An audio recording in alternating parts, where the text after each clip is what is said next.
Bonjour et bienvenue à cet entretien avec M. Christian Dumais, qui est professeur ici au département des sciences de l'éducation à l'UQTR. Il nous présente ce livre, L'oral et son enseignement, pluralité des contextes linguistiques. C'est, outre sa direction à lui, aussi sous la direction de Réal Bergeron, Martine Pellerin et Constance Lavoie, une préface de Cécile Sabatier et une postface de Joachim Dolz. C'est publié aux éditions Pégiac. Paysage. Paysage. Ouais. C'est parce que c'est la formulation, P-E-I-S-A-J. Exactement. Alors, on fait dans le jeu de mots. Bonjour, Christian. Bonjour. Bienvenue. Alors, on se disait tout à l'heure, avant de commencer l'entrevue, que la préface de Cécile Sabatier et la postface de Joachim Dolz est extrêmement importante dans ce livre-là. Pourquoi? En fait, on souhaitait avoir... le livre a comme objectif d'aller chercher des gens au Canada, mais aussi en Europe. Et on souhaitait avoir le point de vue, entre autres, canadien de Cécile Sabatier et aussi un point de vue plus européen avec Joachim Dolz. Donc, on voulait vraiment avoir des perspectives différentes en lien avec les chapitres de ce livre-là. On s'était rencontrés il y a 2 ans pour parler de l'oral et son enseignement. On se posait la question, est-ce que ça s'enseigne? L'oral, on le voit bien maintenant, ça s'enseigne. Alors, on en est rendu à dire, oui, ça s'enseigne, mais comment le fait-on? En fait, c'est l'objectif de ce livre-là, c'est vraiment, on se pose toute la question de savoir est-ce qu'on enseigne l'oral. On sait que c'est possible. Maintenant, on veut savoir comment on peut le faire. Et ce qu'on a voulu savoir, c'est comment ça se fait dans différents contextes. En contexte minoritaire, majoritaire, autochtone, en contexte plurilingue. On voulait que les chercheurs se parlent entre eux, qu'ils puissent savoir ce qui se fait dans les différents contextes, mais aussi dans différents pays, dans différentes provinces, pour mieux communiquer les résultats de recherche et aussi avoir une meilleure perspective de comment on peut enseigner et évaluer l'oral. Oui, c'est ça. Alors, évaluer l'oral dans un contexte, prenons un exemple, parce que l'ouvrage est pan-canadien aussi, plus d'avoir un côté européen. Comment, justement, on évalue l'oral dans une situation où, par exemple, je ne sais pas, parmi les provinces, il y avait Saskatchewan, non? On avait entre autres des gens du Manitoba, des gens de l'Alberta, de la Colombie-Britannique, du Nouveau-Brunswick et du Alors, Québec. des milieux qui sont majoritairement anglophones, où, là, la langue, l'oral, ça devient l'oral dans la langue seconde. Donc, le français, j'imagine, à ce compte-là. En fait, je peux prendre, entre autres, le chapitre de ma collègue Ginette Plessis-Bellaire avec 2 autres qui était personnes. professeur ici, qui est professeur associé. Et eux se sont intéressés à l'oral spontané. Ils souhaitent que les élèves s'expriment quotidiennement dans un oral qui est non préparé, donc l'oral de tous les jours. Donc, on ne s'intéresse pas à la préparation d'un exposé oral, mais vraiment comment les élèves parlent dans différentes activités. Et ce qu'ils ont fait, c'est des grilles d'observation, d'évaluation de cet oral spontané-là, de la maternelle à la 12e année au Manitoba.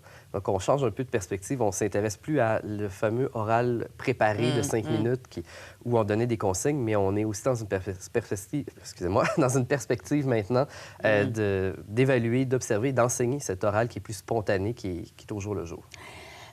Outre cet aspect-là, il y a aussi l'enseignement de l'oral au collégial, ici au Québec. Il y a un chapitre là-dessus, d'ailleurs. Vous avez consulté, vous êtes allé rencontrer des professeurs au collégial sur l'enseignement de l'oral et vous sembliez dire que, finalement, c'est un peu selon le choix et selon la perception des professeurs pour ce type d'enseignement-là. En fait, l'auteur de ce chapitre-là s'intéressait à savoir qu'est-ce qui se fait à l'oral au collège, parce qu'il y a très, très peu de recherches, là, à ma connaissance. À l'oral, j'en connais que 2 personnes qui se sont intéressées, en tout cas dans les chapitres, dans les livres qu'on a écrits au cours des dernières années. Et elle en arrivait à la conclusion, entre autres, si je me souviens bien, qu'il y avait différentes approches pour travailler l'oral, que ce soit par les genres, que ce soit des conduites discursives, des actes de parole. Et dans ses conclusions de recherche, justement, elle suggère peut-être de mélanger tout ça pour qu'on ait vraiment un enseignement de l'oral qui est plus large, qui va aller chercher tout ce qui est nécessaire, finalement, pour prendre la parole dans différents contextes. Oui, c'est ça, exactement. Puis j'imagine aussi que la difficulté qui est reliée à ça, on le voit aussi un peu, c'est comment évaluer selon, justement, l'acte de communication qui sera choisi. Comment l'évaluer? On parlait tout à l'heure d'échanges spontanés. Maintenant, quand c'est quelque chose de plus organisé sur le plan de l'oral, j'imagine aussi que ça amène différents critères, ou en tout cas des critères différents.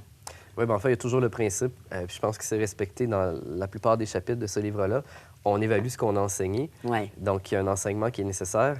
Et puis, le livre prend différentes perspectives par rapport à ça.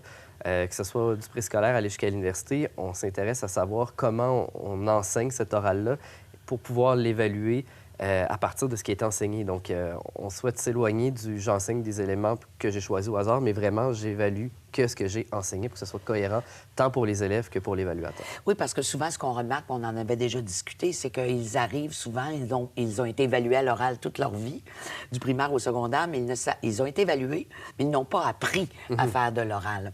Ce livre-là, il y a une vingtaine de collaborateurs, dont, entre autres, on parlait de Ginette Plessis-Bellaire. Il y avait quelqu'un d'autre à part toi et elle de l'UQTR. On est les deux principaux. Vous êtes les deux principaux, le reste un peu de partout. Oui, exactement. Ça s'adresse à qui, ce livre-là? En fait, il s'intéresse aux chercheurs du domaine, même à ceux qui aimeraient en connaître davantage sur la didactique de l'oral, aux conseillers pédagogiques, mais je pense aussi aux enseignants qui aimeraient ça aller plus loin dans la compréhension de l'enseignement de l'oral. Puis je dirais que ça va tant de la maternelle 4 ans jusqu'à l'université. Oui, c'est ça. Je pense que c'est un aspect qui est nouveau dans la série de collectifs qu'on dirige. On a 2 articles sur le préscolaire, maternelle 4 ans, maternelle 5 ans. Donc ça, c'est intéressant. Entre autres, on parle de l'utilisation des tablettes numériques, de la photographie pour faire parler. J'ai vu ça, mais là, les je pense enfants. qu'on n'a plus vraiment le choix non plus d'aller vers ces plateformes numériques-là. Et dans cet article-là, entre autres, on parle du fait que quels sont les avantages de l'un et de l'autre. Est-ce qu'il y a une différence entre les deux? Oui. Donc c'est intéressant de voir comment on peut utiliser ces médiums-là et quelles sont les répercussions. Et dans l'autre chapitre, on parle vraiment de comment on peut développer le langage oral des enfants qui arrivent en maternelle, mais qui ne parlent pas un mot de français ou qui ont des difficultés. Situation, Christian, qu'on vit présentement. D'abord, quand on parle de l'immigration, il y a de l'immigration francophone au Québec, mais il y a de l'immigration qui ne parle pas français. Alors, comment, justement, j'imagine que ça aussi, vous y avez touché dans votre réflexion, vous y touchez à travers ce chapitre-là. Oui, entre autres, c'est un chapitre que j'ai coécrit avec ma collègue Ginette Plessis-Bellaire, où on a vraiment... à travers le jeu symbolique, amener les enfants à développer leur langage oral. Puis on est aussi passé par la littérature jeunesse. Donc l'objectif, c'est de voir à travers des situations réelles de jeu, c'est la base au préscolaire, comment les enfants communiquent et comment on peut intervenir pour les aider. Et la littérature jeunesse a été vraiment un point de départ, puisqu'on a enseigné la symbolique, comment remplacer les objets, ce qui est nécessaire dans les situations de jeu. Et on a vu de beaux résultats. Et de l'appliquer au quotidien aussi, pour qu'il puisse avoir, pour que l'enfant puisse avoir des référents très, très, très présents. Christian Dumais, c'est un très bel ouvrage. Merci beaucoup. Bonne continuation. Merci beaucoup. Merci.